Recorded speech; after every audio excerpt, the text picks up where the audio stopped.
All right, Shalom.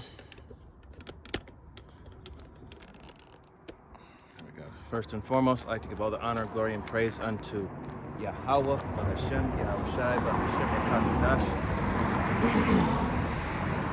Salakia. All right, double honors and respect to the elders and to the apostles, the great millstone.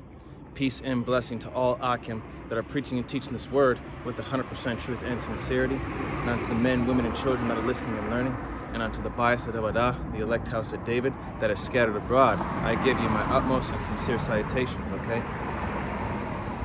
Sunday evening camp, Lord willing that it be edifying unto the body, and to those that are new coming in, listening and learning with all sincerity. So we're going to go ahead and get the book of Sirach. It's going to be the book of Sirach, chapter 10.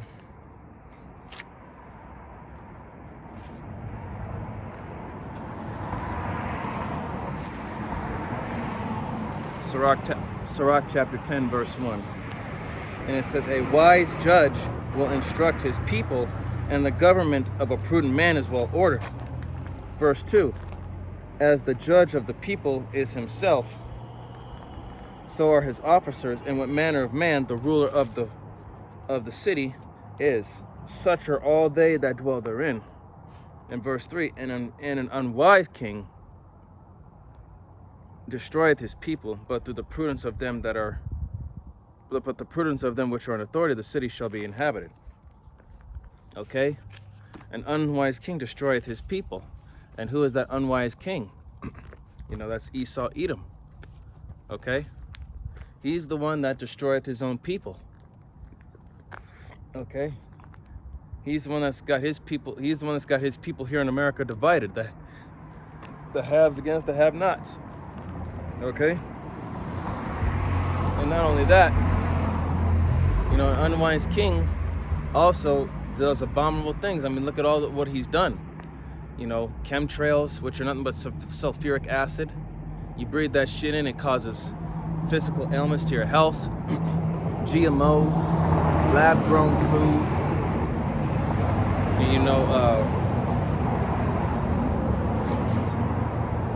and the jab. And people that have taken that juice.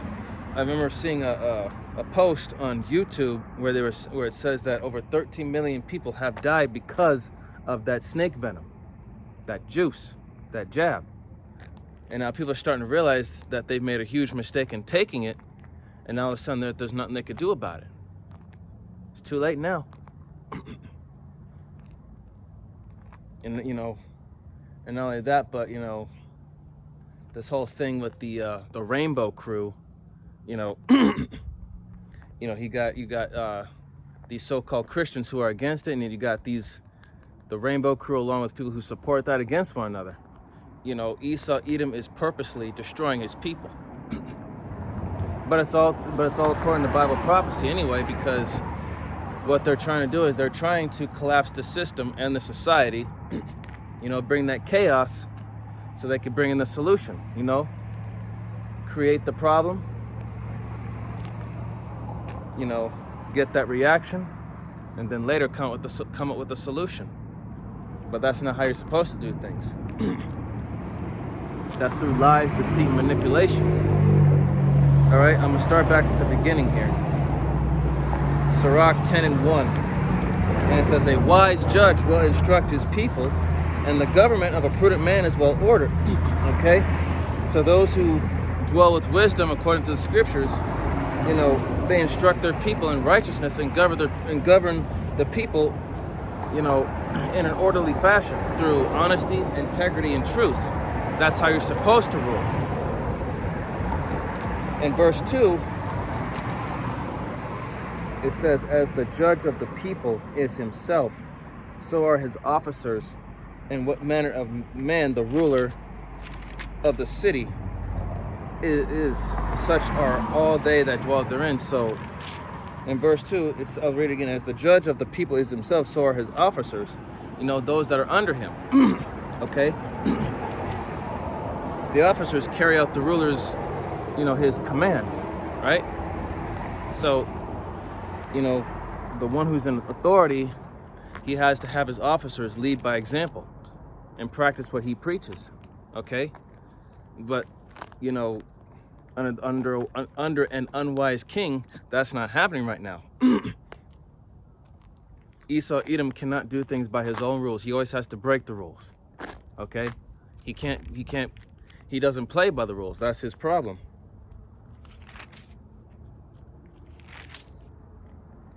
Verse 4, the power of the earth is in the hand of the Lord, and in due time he will set over it one that is profitable. And that one that is profitable is Yahweh Shai, our elder big brother, our Lord, our Savior, and our King. Verse 5, in the hand of the power is the prosperity of man. Okay? Is the growth of a man. You know, when a man prospers, you know, he gains wealth, he gains more and more. But that's all by the will and power of the Lord, man. Whether or not you are going to progress or regress. And upon the person of the scribe he lay his honor. Verse 6, bear not hatred to thy neighbor for every wrong, and do nothing at all by injurious practices. So, you know, don't hold grudges against those who have done you wrong. And do nothing at all by injurious pride. Don't devise evil against each other. Okay? Roughly paraphrasing, as it is written, you know, vengeance belongeth to the Lord. You know, vengeance is mine. I will repay, thus saith the Lord, right? Verse 7, pride is hateful before the Most High and man, and by both doeth one commit iniquity.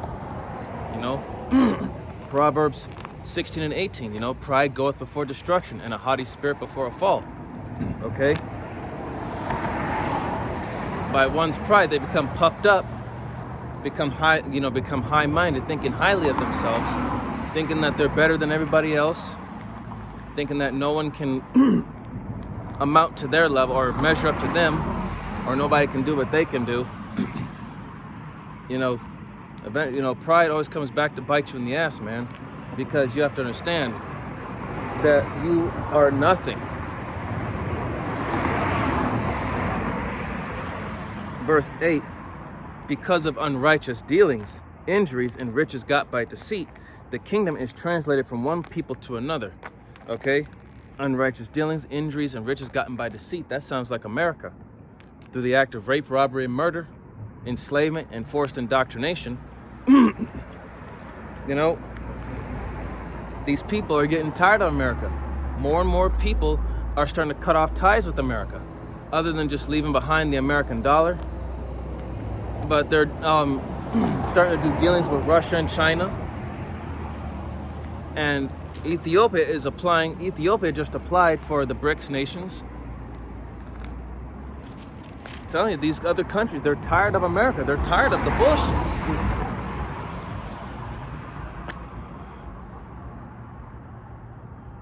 Verse 9, why is earth and ashes proud? There is not a more wicked thing than a covetous man. Covetous means someone who is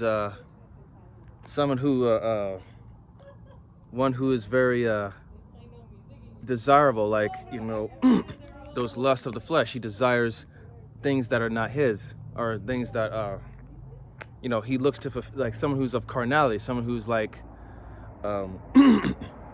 you know, someone who's materialistic, because you know, being covetous, you know, you could become envious of another person for what they have. Okay? And that's wicked. That's, you know, that's not right.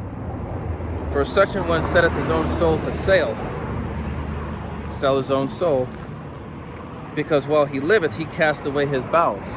And his bowels talking about his benevolence, his kindness. Okay? Because people who are selfish, or self-centered, they regard not those that are poor and needy. They're all about themselves. They only care about themselves. They don't give a damn about anybody else but them.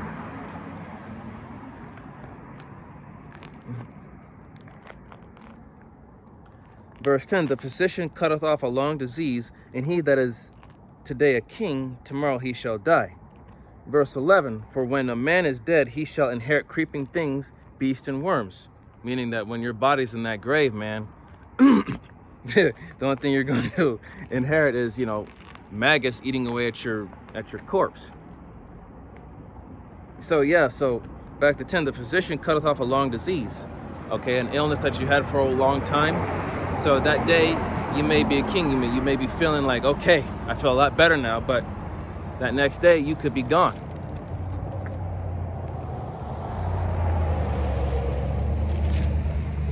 And it says,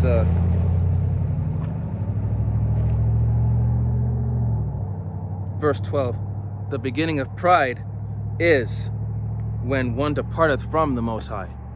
Okay? What does the Lord require from you? Humility and fear. The moment you start getting prideful and high-minded, it's as if you are turning your back on the Lord, man. His heart is turned away from his maker. Okay? And that's the thing that you have to understand is pride is about who is right, but humility is about what is right. Okay? And humility is a lot more valuable and more important than pride. Verse 13. For pride is the beginning of sin, and he that hath it shall pour out abomination. Okay? And therefore the Lord brought upon them strange calamities and overthrew them utterly. Okay, so once again, pride goeth before destruction and a haughty spirit before a fall. Proverbs 16 and 18.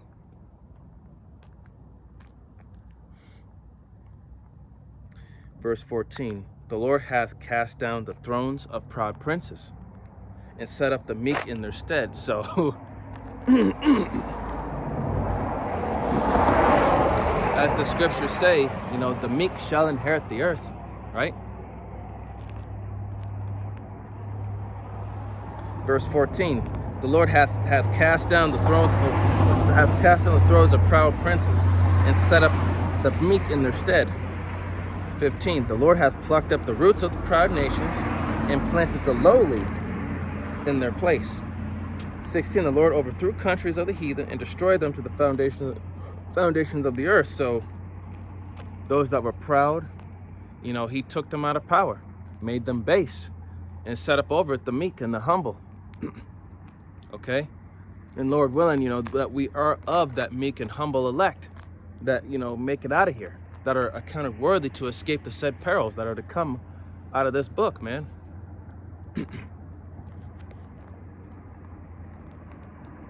Okay, verse 17. He took some of them away and destroyed them and hath made their memorial to cease from the earth. Okay, so they were not remembered. Verse 18, pride was not made for men, nor furious anger for them that are born of a woman. Okay? Pride and anger is not meant for us, man, because, you know, pride and anger can get you in trouble. That's why you have to be humble and you have to have control over your own emotions. Verse 19, they that fear the Lord are a sure seed, and they that love him an honorable plant. They that regard not the law are a dishonorable seed. They that transgress the commandments are a deceivable seed. Okay? So, you know, Lord willing that we are of the ones that fear the Lord, that sure seed and honorable plant. You know, that's the elect. But those that are dishonorable, that are a dishonorable seed and a deceivable seed, you know, that's the 2/3.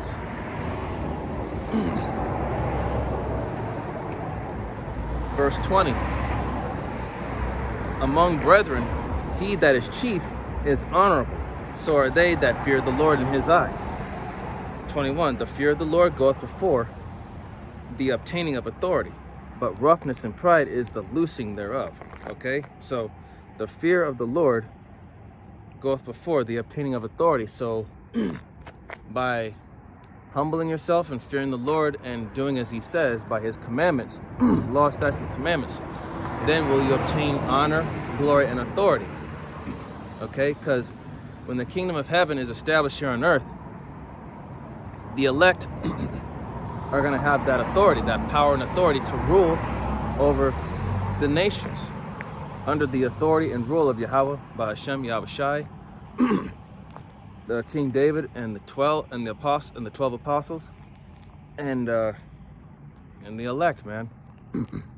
That's an order. That's the hierarchy that's going to be established here soon. You know, Lord willing that that we're a part of that.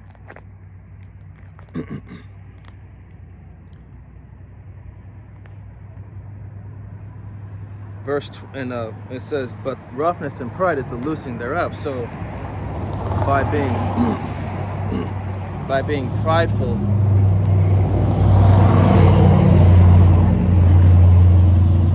you know, you're gonna lose that honor and that glory. Okay, you're gonna be brought to shame.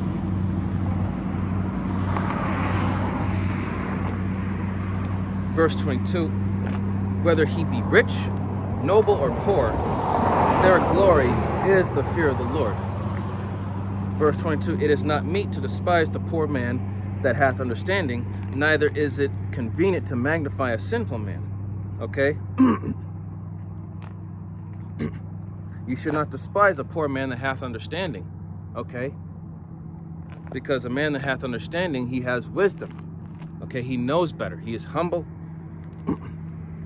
And neither is it convenient to magnify a sinful man, because when you give a sinful man power, you know, all you're doing is just feeding his ego, and eventually he's going to boast of himself. And you know, and amongst the simple, people are going to follow a fool. You know, as that saying, let the blind lead the blind. Okay, they both falleth into a ditch.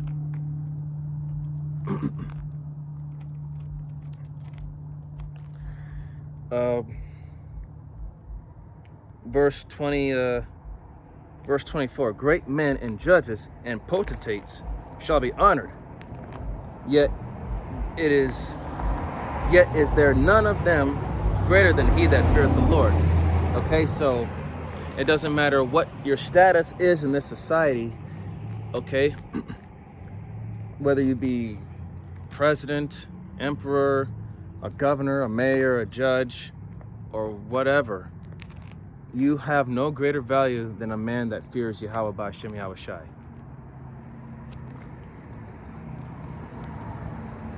Verse 25, unto the servant that is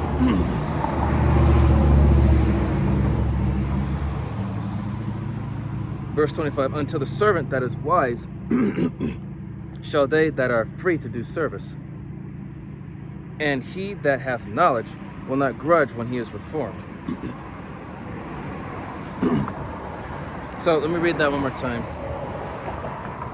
Unto the servant that is wise shall they that are free to do service, and he that hath knowledge will not grudge when he is reformed. So he will not be in bitterness or in resentment when he is reformed or corrected.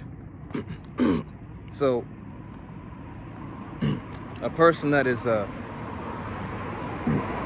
humble enough to accept correction, you know, they won't be bitter about it. You know, they'll accept it and they'll learn from it, and then they'll do better. Okay, verse 26, be not overwise in doing thy business,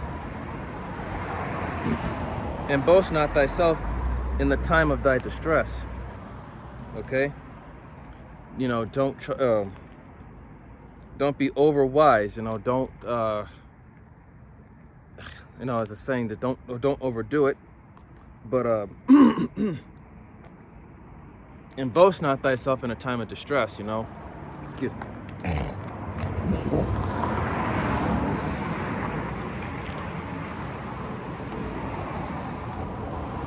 So, you know, do not in a time of distress where you're going through severe hardship, you know, don't you know, that's just basically saying do not become high-minded in a time of distress, because the Lord can always bring you down that much. You know, like I said before, the Lord is the one that raiseth up, and he's the one that bringeth down. Okay?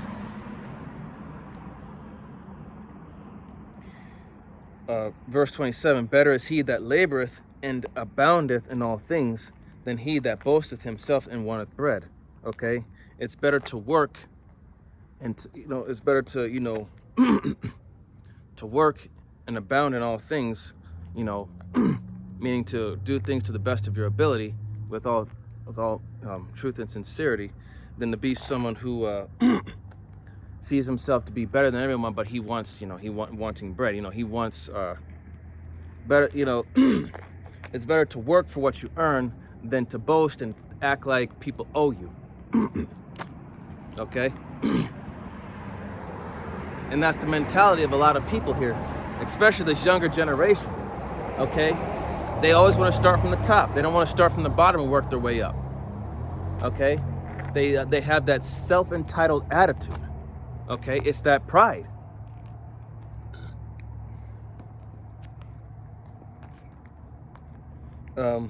Verse 28, my son, glorify thy soul in meekness, and give it honor according to the dignity thereof. Verse 29, who will justify him that sinneth against his own soul, and who will honor him that dishonoreth his own life? Okay. Verse 31, he that is honored in poverty, how much more in riches? And he that is dishonorable in riches, how much more in poverty? Okay. So if you are honored in poverty, just how much more are you going to be honored in riches? Okay? Because through that hardship of being in poverty, it's going to teach you humility. It's going to teach you wisdom. Because you're going through hardship, and going through hardship is going to make you only stronger and more wiser. But to the rich, he that is dishonorable in riches, how much more in poverty? Because when you take all a deceitful man riches away, how much more deceitful is he going to be dishonorable is he going to be when he's poor? He's going to do whatever it takes to try to climb his way back to the top by lying, stealing, and cheating, right? In verse 29, it says, I'll read verse 29, who will justify him that sinneth against his own soul, and who will honor him that dishonoreth his own life? Okay? Who's going to justify, who's going to stand up for you when you've done wrong? Okay? Who's going to honor you, or who's going to respect you when you bring shame upon yourself,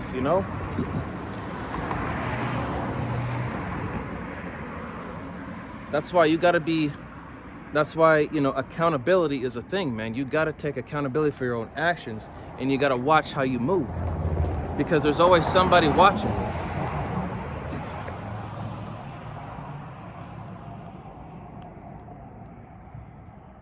Okay, this is going to be Matthew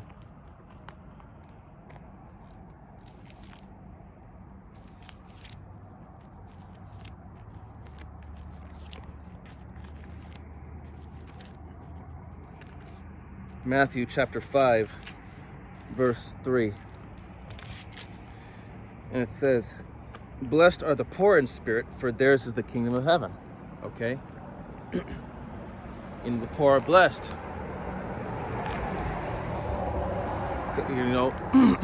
Look at us, we have nothing to gain here in this kingdom. We're poor. We wake up every morning to go to work, get a paycheck, but we can't we can't really save anything because of how high the prices are and the fact that we're subject to payments. We barely have any money left over after that paycheck to spend on whatever. Verse 4, blessed are they that mourn, for they shall be comforted. And yes, we're in a state of mourning right now. Okay? Because look at the situation that we're in. We're in captivity. Okay? We have no power in this society. We are made a laughingstock to the other nations. Hell, we're a laughingstock in the sight of 2/3 of our own people. They look at us like we're nothing, but yet they'll kiss ass to the heathens and to the wicked.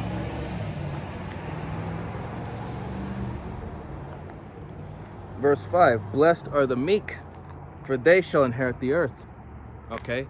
Those that are humble, sincere, and of a lowly mind, or of a lowly or contrite spirit. you know, those that are afflicted.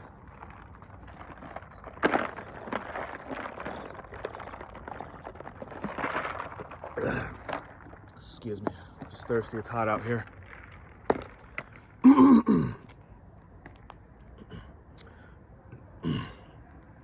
Verse 6, blessed are they which do hunger and thirst after righteousness, for they shall be filled.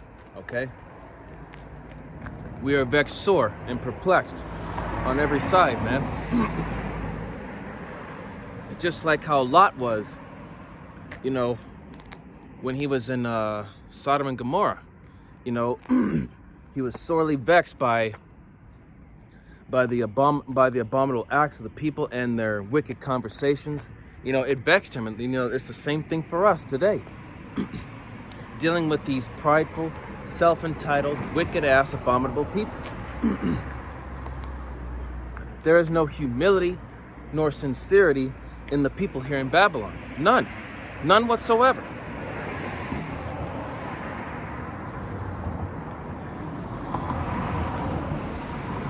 Verse 7, blessed are the merciful, for they shall obtain mercy. Okay? Even though these people vex us, we still have to show that mercy. You know, just like how Yahweh Bashim Yashai had mercy on us, you know, and given us this grace period, you know, to get right. Okay? We don't know how much longer this grace period is going to last. We have no idea. But just by discerning from the times that we're in, it's a very short time. So, you know, while we still have this chance, man, get right.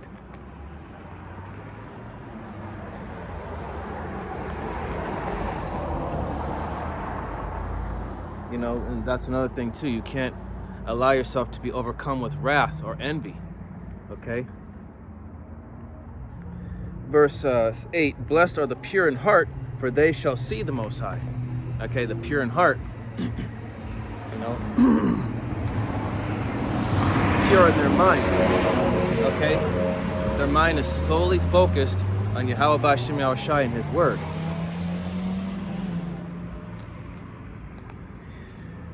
Blessed are the peacemakers, for they shall be called the children of the power. Okay, the peacemakers, those that try to de-escalate a situation, whether it be an argument, a debate, or a fight.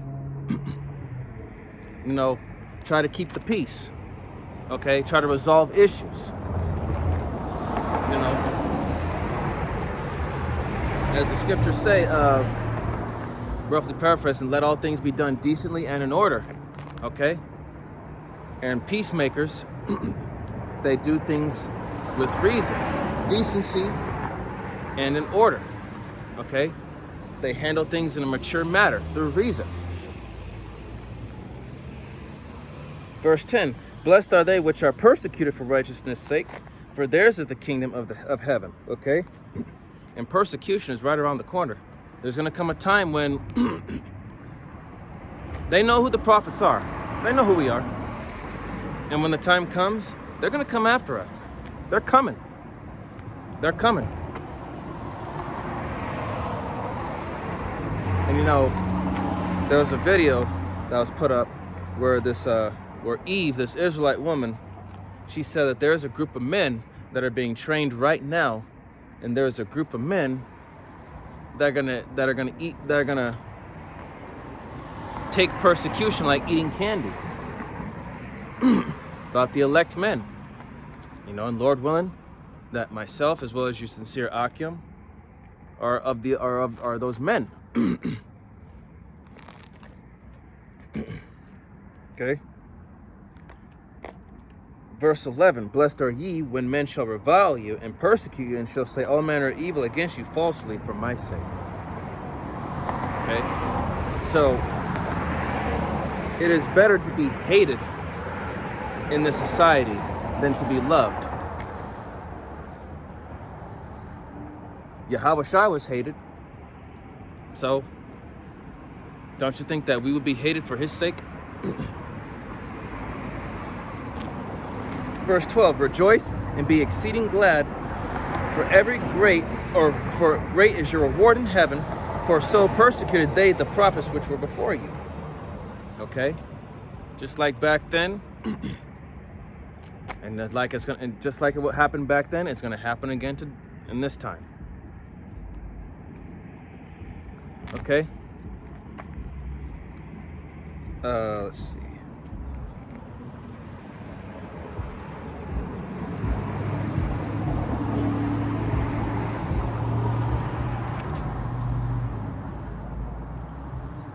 All right, this is the book of Matthew. It's the same book of Matthew is going to be the 7th chapter, starting at verse.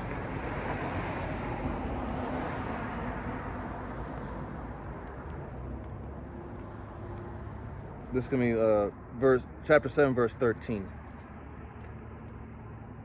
It says, "Enter ye in at the straight gate, for wide is the gate, and broad is the way that leadeth to destruction, and many there be which go in thereat."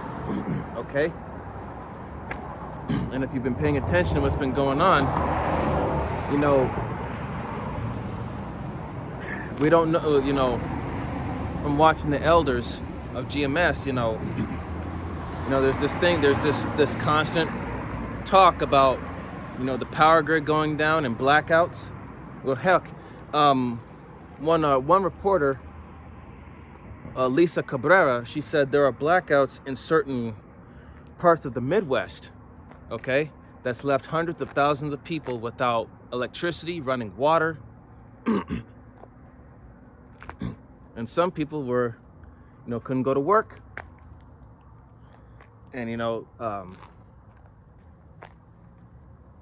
so, you know, just imagine the whole country that has that when those power grids go off. They said the power grids are supposed to last 50 years. And it's about that time where they should be, you know, having maintenance done. But they're not going to, because the elites want this place to collapse so they can bring in their new system. Okay? And then right now you have like I said, the more and more talks of blackouts, so it's going to bring about that chaos, and it's eventually going to lead to a state of martial law. Okay? To where you won't be able to leave your homes. You'll be told to stay in. Can't go anywhere unless it's for business, like work, or to get groceries, if that. So how do you think the people are going to react when they have all these heavy ass restrictions? You know, people are going to lose it because these people have no sense of discipline to endure strictness, harsh laws. They're gonna rebel because they're all about that freedom. Okay. Now, let me read this again. Matthew 7:13. "Enter ye at the straight gate, for wide is the gate and broad is the way that leadeth to destruction, and many there be which go in thereat." So the straight gate. Okay, verse 14. "Because straight is the gate, and narrow is the way which leadeth into life, and few there be that find it." Okay? So we're coming into a time where Yahweh Shemel Shai is going to use this devil to bring down those draconian laws, which is going to make it extremely hard for these people. And, you know, that's going to be in that hour of temptation, because the Lord's going to use this devil to make life extremely hard for us, for everybody. And people are going to lose their damn minds. People are going to go crazy. And at that time, you're going to have to make a decision, man. You're going to have to really do some soul search and realize, you know, okay, now you know what's going on. You know what's happening, you know what's going to happen. So, what are you going to do? Are you going to fold, or are you going to hold fast to your faith? You know? Because in that time, it's all about faith. Because faith is going to, having faith, and, you know, through this knowledge, wisdom, and understanding right here out of this book, it's going to keep you stable in those times. While you watch other people, like your family members, your friends, your co-workers, your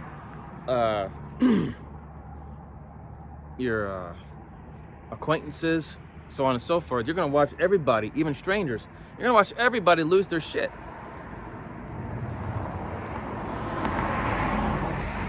Okay, verse 14, Matthew 7:14, because straight is the gate and narrow is the way which leadeth into life, and few there be that find it. Okay, and Lord willing that, you know, we stick with wisdom and we keep our faith in Yahweh B'Shem Yahushai, that we make it through this. Verse 15, beware of false prophets, which come to you in sheep's clothing, but inwardly they are ravening wolves.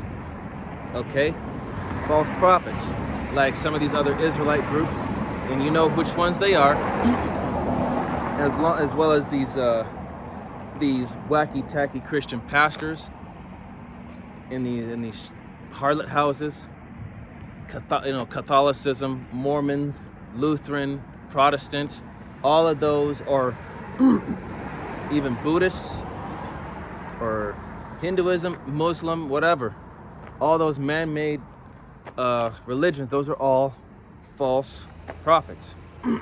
Okay, because they come to you in sheep's clothing. They may seem harmless at first, but inwardly they are ravening wolves, because they're looking for something to gain. They don't have your best interest at heart. They only care about what they want and what they get. They're only there for their own well-being. Verse 16, ye shall know them by their fruits. Do men gather grapes of thorns or figs of thistles? And by knowing them by their fruits, knowing them by their deeds, their actions, and how they conduct themselves.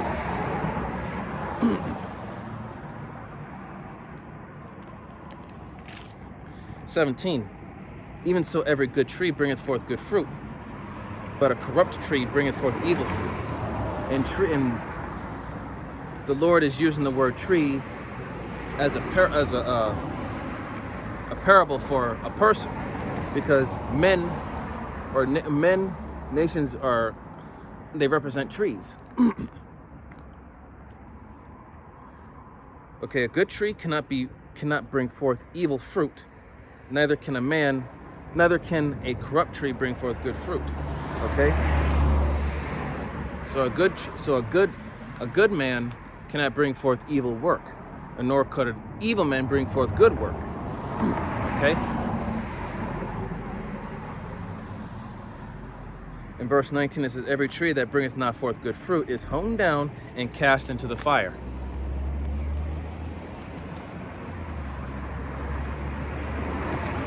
Verse 20, whereby their fruits ye shall know them. So,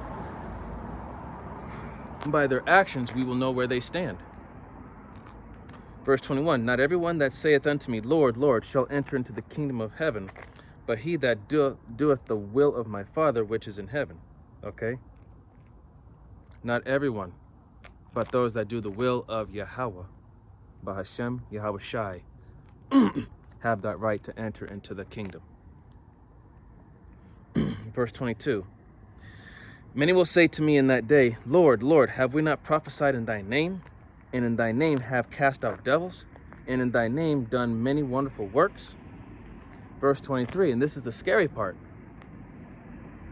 And then will I profess unto them, I never knew you. Depart from me, ye that work iniquity. That's the scary part. Is being rejected of the Lord, saying that he never knew you. Depart from me, worker of iniquity. You know, that rejection is not only gonna hurt, but it's gonna scare the hell out of you if you're not of the elect, man.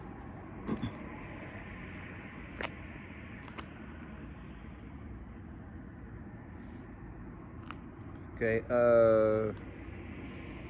Ecclesiastes chapter 9.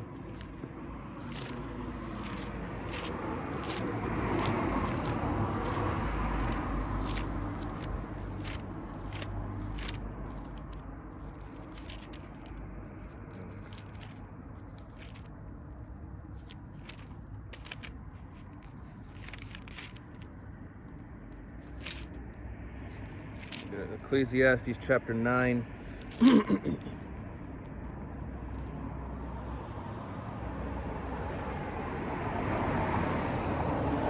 Verse 14.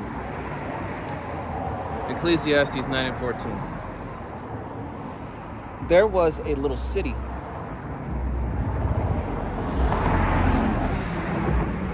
There was a little city and few men within it. And there came a great king against it and besieged it. Okay, took it by force and built great bulwarks against it, put up a stronghold. Verse 15. Now there was found in it a poor wise man, and he by his wisdom delivered the city. Yet no man remembered that same poor man. Verse 16. Then said I, wisdom is better than strength. Nevertheless, the poor man's wisdom is despised, and his words are not heard. Just like the prophets out here on the highways and byways. We are poor, wise men. Yet, we speak truth, we speak wisdom, yet nobody is willing to listen. Because people mock and scoff. These, the scriptures say, fools despise instruction, right? So our words are not heard. Our words fall on deaf ears, The scriptures say, cry aloud, spare not. But, we sing unto these people this new song, this word, but, people, these people don't listen, man. Especially our people. Especially our people. Our people are by far the most stubborn and most sottish and most ridiculous people. As much as I hate to say that about my own people, you so-called blacks, Hispanics, and Native Americans and Seminole Indians, and the speckled bird whose father's line goes back to the nation of Israel, but we are by far the most ridiculous, stubborn, and sottish people. We're rebellious as hell. Even the heathen are wiser than they are in this time. Even the heathen can see what's going on. And to this day, even though the heathen, they know what's going on, but when they look at our people and see that our people are still in that spirit of mirth, partying and bullshitting, all they can do is just not, shake their heads at us and just say, they're just stupid. Just a bunch of niggas, spicks, sambos, jigaboos who have no inkling of what's going on. Okay? Our people hate it. Our people hate being called these derogatory terms. Well, if you hate being called those names, stop giving people a reason to call those names. Stop acting ignorant and stupid.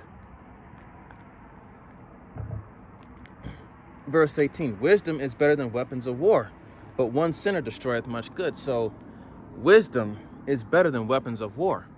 Okay? Wisdom. Okay? I don't care how strong you are. I don't care how many weapons you got. I don't care how many friends you got who are willing to back you up. Okay, that's all carnality. Okay? As the scriptures say, no weapon formed against thee shall prosper. Roughly paraphrasing. And the weapons of our warfare are not carnal, but mighty through the word. Okay? So this word itself is a weapon. Okay? Words have power to them. You can destroy people with just words alone. You don't have to put your hands up. You don't have to lay hands on somebody. Words alone are enough.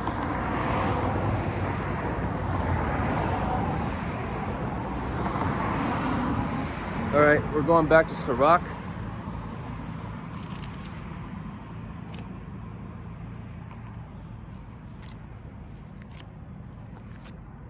Sirach chapter 11, verse 5.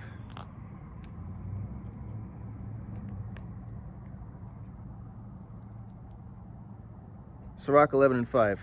It says, many kings have sit down upon the ground, and one that was never thought of hath worn the crown. Okay? So think about it. Us being future kings in training, we sit on the ground, and other kings of this world are being brought low. Okay? We are that one king that was never thought of that wore the crown.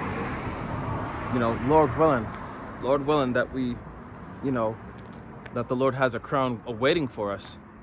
You know?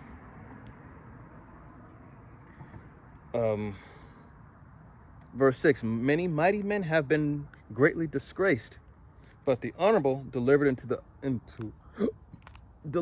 other men's hands. Okay? So yes, many mighty men, warriors, men of renown have been brought to shame, but honorable men have been delivered in other men's hands. You know, delivered in the power of other people's hands. You know, persecution,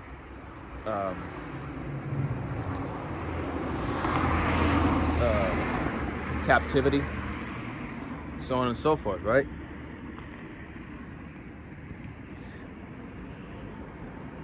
Verse 7, blame not before thou hast examined the truth. Understand first and then rebuke. So, you know, you can't correct somebody without first examine the truth. You know, you can't make accusations while first examining the whole matter, and then once you understand first of what the matter is, then you can go ahead and make the correction. Okay? That's why you have to learn first before teaching others.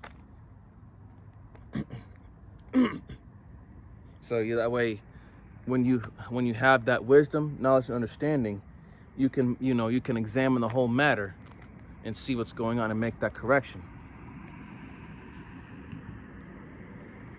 Okay? And that's why also you can't pin the blame on somebody without, like I said, you can't pin the blame on somebody without first understanding the situation. Once you first understand what's going on, then you can correct the situation. Okay, verse 8, it says, answer not before thou hast heard the cause, neither interrupt men in the midst of their talk. Okay? So in other words, you know, just be quiet and don't interrupt other men in their talk, in the midst of their talk. So just be quiet. Verse 9, strive not in a matter that concerneth thee not, and sit not in judgment with sinners. Okay? In other words, just mind your own business, and sit not in judgment with sinners. Okay? Don't partake in the actions and deeds with sinners and later be judged along with them. So the best thing to do, especially in this society, when it comes to these people and their vain talks and abominable conversations, the best thing to do is just to mind your own fucking business. Leave them alone. Verse 10, my son, meddle not with many matters, for if thou meddle much, thou shalt not be innocent. So in other words, once again, just mind your own business. Some things are just better left unsaid. Just stay quiet. Keep to yourself. And if thou follow after, thou shalt not obtain, neither shalt thou escape by flying. So, you know, don't, once again, don't meddle in other people's business. Don't pursue it. Just stay out of it. If it doesn't concern you, if your name is not brought into it or whatnot, don't worry about it. Verse 11,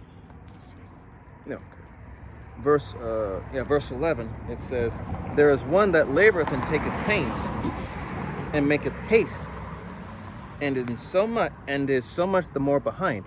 Okay, so there's one that worketh and taketh pains, the hardship, and maketh haste, lacking patience. And because of making haste is so much more the behind, That's why being in this truth, man, you have to learn patience. Patience is a virtue. You have to have patience in everything, whether it be in your work, at home, or in the world, man. You have to have patience, because having patience gives you, it gives you the wisdom, knowledge, and understanding to know that it gives you that ability to think before you act.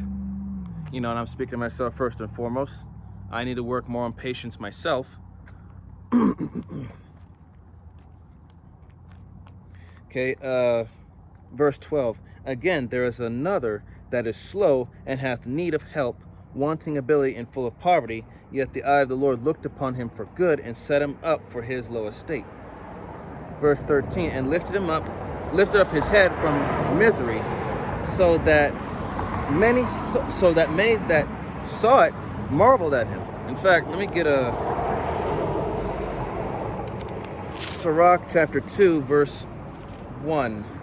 And it says, my son, if thou comes to serve the Lord, prepare thy soul for temptation. Prepare thy soul for temptation.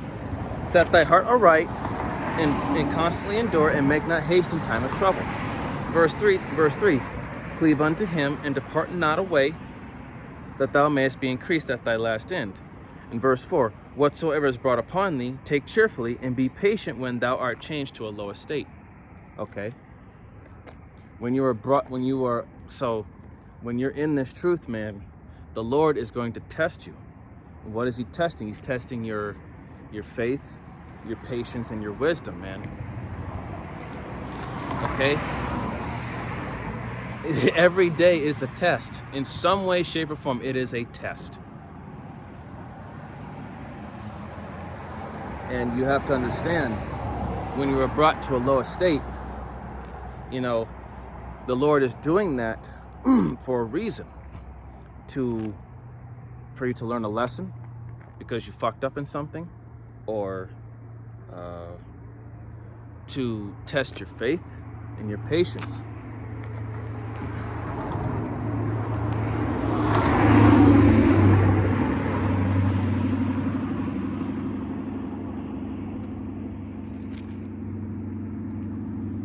Okay, going back to chapter 11, verse 14. Sirach 11 and 14. Prosperity and adversity, life and death, poverty and riches come of the Lord. So prosperity, a time of peace and tranquility. Adversity, a time of hardship and distress. Life and death, poverty and riches come of the Lord. Okay, that's the balance between rich and poor, prosperity and adversity, life and death. It's a balance, and the Lord can put you in either one of them. Verse 15, wisdom, knowledge, and understanding of the law are of the Lord. Love and the way of good works are from him. Okay? That's what this wisdom and knowledge and understanding of the law does. It teaches you this. Verse 16, error and darkness had their beginning together with sinners, and evil shall wax old with them that glory therein. Okay? So, error and darkness had their beginning together with sinners, and evil shall wax old with them that glory therein. Okay? Eventually, it's going to wax old and fade away. Soon, there's going to be a time where there will be no more wickedness, no more lies, no more deceit, no more rape, robbery, and murder. No more of that.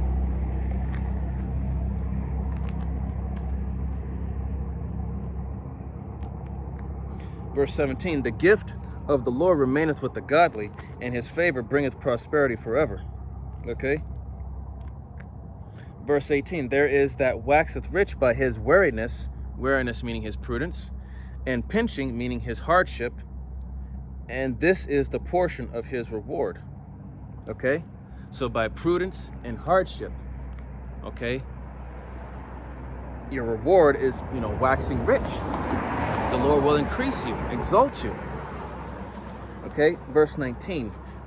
Whereas he saith, I have found rest, and now will eat continually of my goods, and yet he knoweth not what time shall come upon him, and he that must leave those things to others and die. So, sure, you may obtain all these possessions, all this materialistic stuff, but as the scripture just said, it's not your time. And when the time comes when you must leave those things to others and die, That's why we are, coming at this truth. You learn not to be materialistic, because all this shit is temporary. It's only here for a while, but eventually it's going to be gone. Nothing here is going to last. All right, verse 20. It says, "Be steadfast in the covenant, and be conversant therein, and wax old in thy work." So be steadfast in the law, statutes, and commandments, and be conversant therein. Be of that holy conversation, and wax old in thy work. Keep enduring to the end. Whenever the Lord decides that, okay, your time is up, you kept, you've done all that I've commanded you to do. And Lord willing that, that we're doing all that we are supposed to be doing.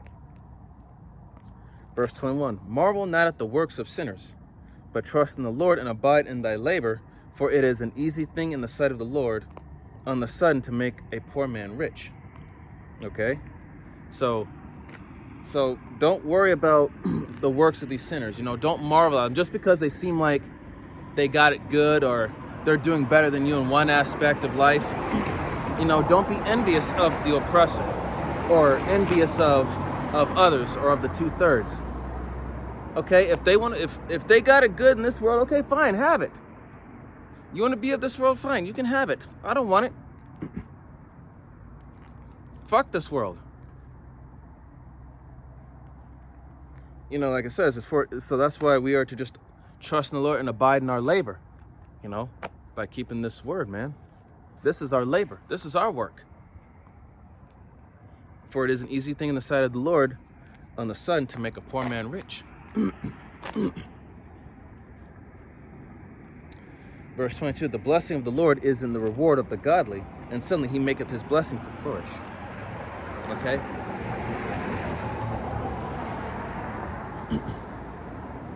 Verse 23, "Say not, what profit is there of my service, and what good things shall I have hereafter?"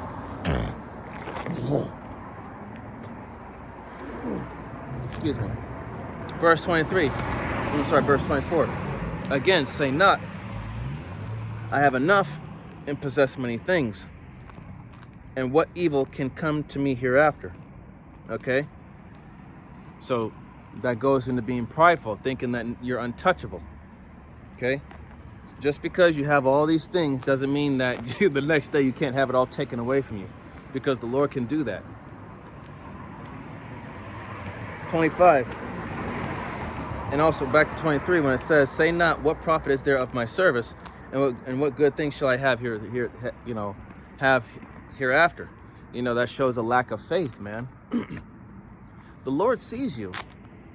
He sees what you're doing. If you keep with this service with all truth and sincerity, the Lord may throw you a bone here and there. Help you out in certain situations. Get you out of certain situations. Hell, he may have it to where you could be in line to get your favorite drink from Starbucks, and he could have it to where the person in front of you pays for your drink. So there you go. You get a free fucking drink. And that's happened to me a few times. All praise to you. How about Shimei outside for that? All right.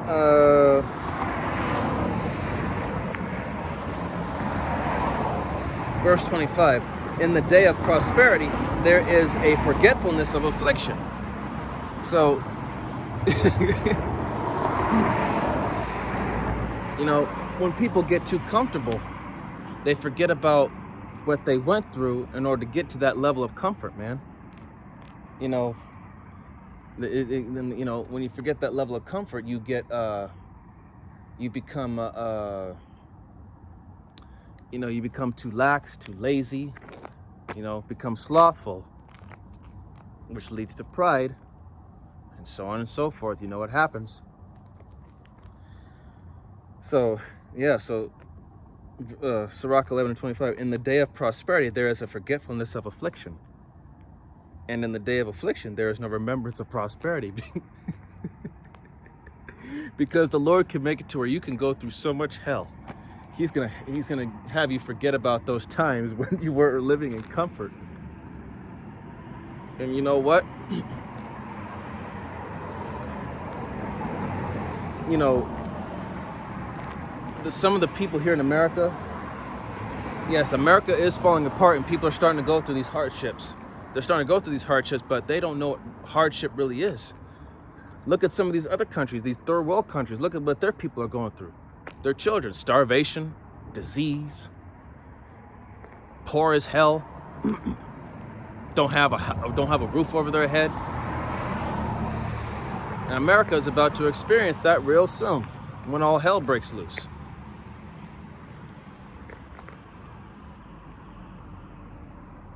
Verse 26, for it is an easy thing unto the Lord in the day of death to reward a man according to his ways. So, in the day of death, Yahweh Shema Shai is going to give you, he's going to give you what you deserve according to your ways, you know, your deeds. What have you done? Okay, so this grace period, all that you have done, you will be rewarded in that time according to what you have done. So, you know, that's why we have to take this seriously and not, you know, not bullshit around. Verse 27, the affliction of an hour maketh the man forget pleasure, and in his end his deed shall be discovered. Okay, because in that time of affliction or time of uncertainty and distress, dire straits, that's when you're going to see that's when you're going to see a person's true colors. That's when you're going to see what just type of person that they really are. You know, their deeds shall be discovered. You know, what type of person are you really? What are you going to do now that you're in this hellhole of a situation?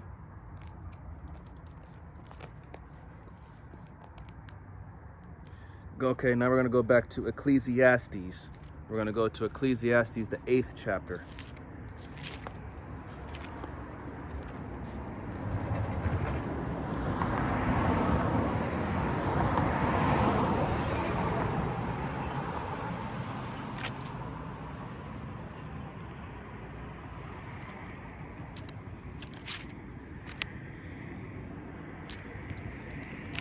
Okay, Ecclesiastes chapter 8, starting at verse 1. And it says, Who is as the wise man, and who knoweth the interpretation of a thing? A man's wisdom maketh his face to shine, and the boldness of his face shall be changed. Verse 2, I counsel thee to keep the king's commandment, and that in regard of the oath of the power. Okay? So you have to, you know, a man's wisdom, you know, wisdom is keeping the law, statutes, and commandments. In that regard, the oath to the Most High, you know. An oath is like you said, the covenant is that oath.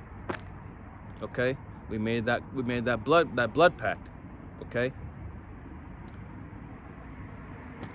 We said it ourselves when the Lord brought us up out of Egypt. You know, all these laws, statutes, and commandments we will do. Roughly paraphrasing.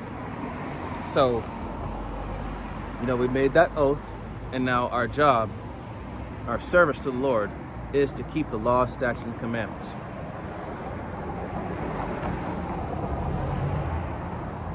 Verse 3, be not hasty to go out of his sight, stand not in an evil thing, for he doeth whatsoever pleaseth him.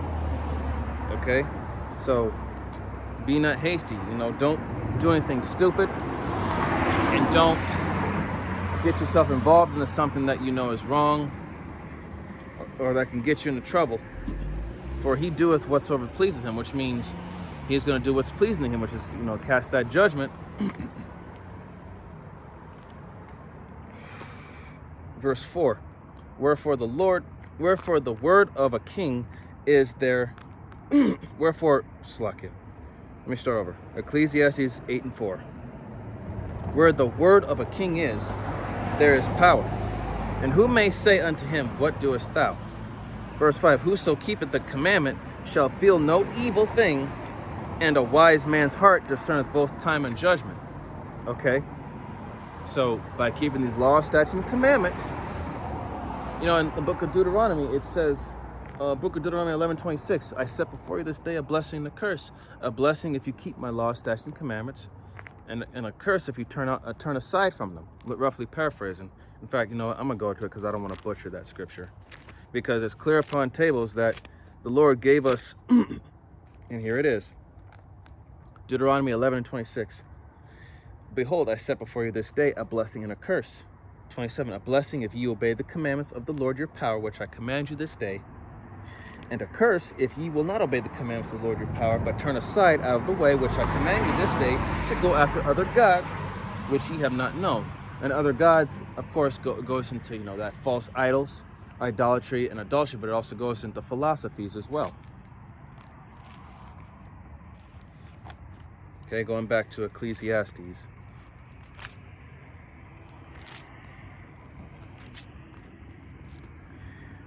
Ecclesiastes chapter 8, verse 6. And like I said, in verse 5, a wise man's heart discerneth both time and judgment.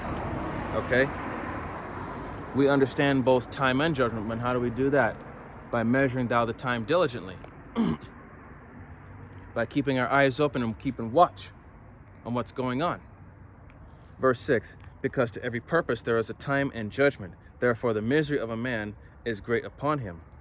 Okay? Verse 7, for he knoweth not that which shall be, for who can tell him when it shall be? Okay, a man knoweth not his time. And you can't tell when it shall be. We don't know. All we can do is just watch as well as pray. That's all we can do. Only the Father knows of that hour. Only the Father knows. Not even Yahushua knows.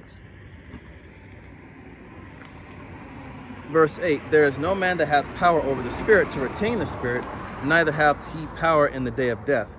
And there is no discharge in that war, neither shall wickedness deliver those that are given to it. Okay?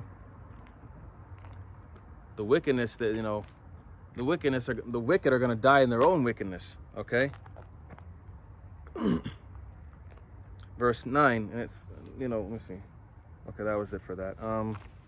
Let me go to 2nd Esdras.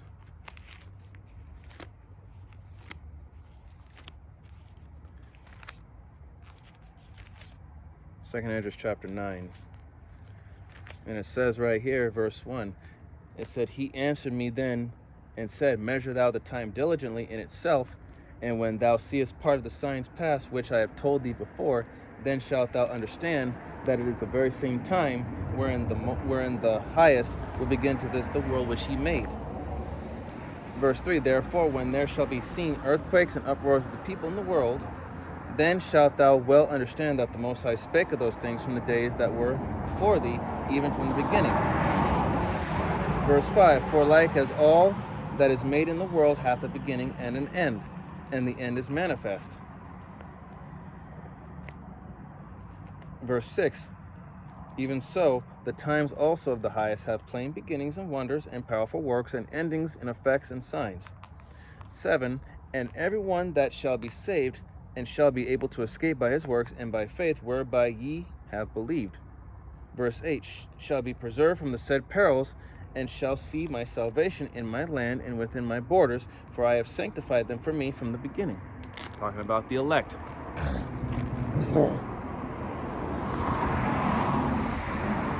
you know, they say it's going to be a very hot summer. So whenever that grid goes down, like I said, no electricity, no running water, no AC, nothing. And it's going to bring forth that chaos. And not only that, but the banks will shut down, the ATMs won't work. So what are you going to do? That's why the Lord told us that these things were going to happen. He told us from the beginning, and now we're reading it. And you could see it if you watch, certain certain platforms, YouTube, Rumble, hell, people on TikTok and all that are just, they're exposing the whistleblowers. Okay, I'm gonna close out with Ephesians.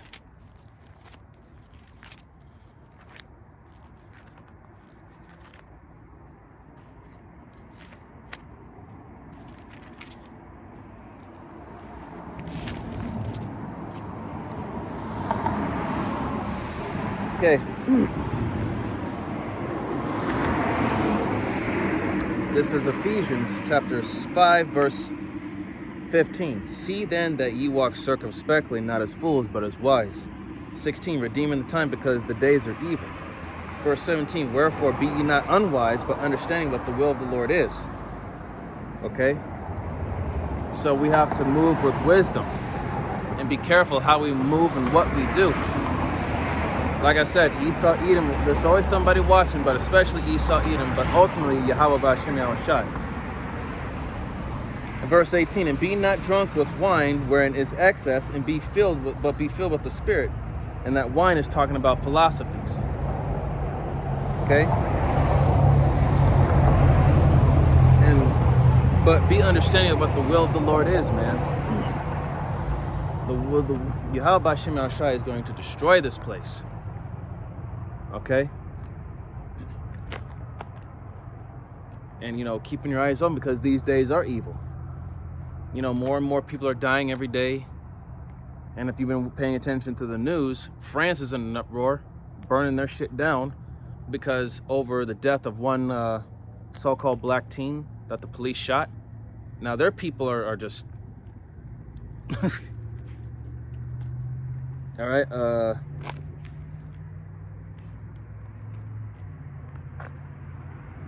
so that was it for that, Hope that this was edifying unto the body and to those that are new coming in, listening and learning with all sincerity. And, like I said before, it is better to be hated of this world than to be loved by it. Okay? Because we don't care for this world or the things that are in it. This place is filthy, it's abominable, and this is not living. This is hell. Alright? I'd like to give all honor, glory, and praise unto Yahweh, B'Hashem Yahweh Shai, B'Hashem Rakakodash. Alright, double honors and respect to the elders and to the apostles of Great Millstone. Peace and blessing to all Akim that are preaching and teaching this word with 100% truth and sincerity. And unto the men, women, and children that are listening and learning. And unto the Bayath, the elect house of David that is scattered abroad, I give you my utmost and sincere salutations. See you on the next lesson, Lord willing. Kwam Yasharala, Wa Abad Babal, Shalom, Barakatam.